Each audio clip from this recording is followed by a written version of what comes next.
7 months ago. I was out fishing and I came back, and as I'm cleaning fish and throwing the scraps in the water, a turtle comes up and he starts eating some of the fish scraps.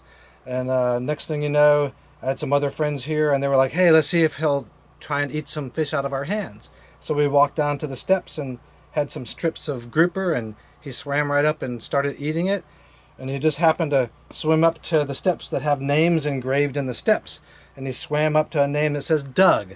So we're like, hey, he swam up to the name Doug, we'll name him Doug. So hence the name Doug, the sea turtle. So ever since then, almost every day he comes back, and I was purposefully saving leftover fish scraps, and every morning I'd give him some fish. So it's always been real cool. And gradually a couple other sea turtles started coming around, but he's the only one that's been here consistently and showing up almost every morning at my steps. Do you guys know what kind of sea turtle he is? He's a green sea turtle. Oh, okay.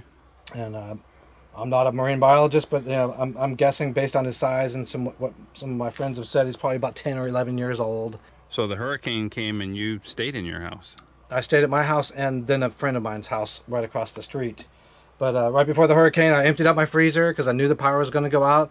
And he was here the day before, and his other friend, Ginger, and gave them whatever fish I had and said, good luck. And obviously everyone's heard all the stories about Dorian, and it was definitely an ugly, ugly storm. And my wife and I, along with several other neighbors, did decide to stay for what we thought was a Category 3 that ended up being a Category 5. So I can't imagine what the water was like and what it was like for the turtles and the wildlife, but it was no fun for us. And literally, of the 20 houses in my neighborhood, maybe 4 are still standing. I've been back and forth since the hurricane several times and hadn't seen Doug at all.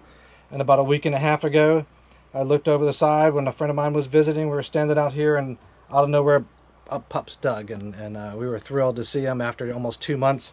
He ended up coming back, and now he's been here every day since I saw him about a week and a half ago. So it's a really cool thing to see him, and glad that he survived the storm. And his other friend Ginger, and then another smaller sea turtle we call Baby Doug showed up as well. So it's good to see that a lot of the wildlife is coming back and that he survived as well. But I'm real lucky to have a little turtle friend come to my house every day.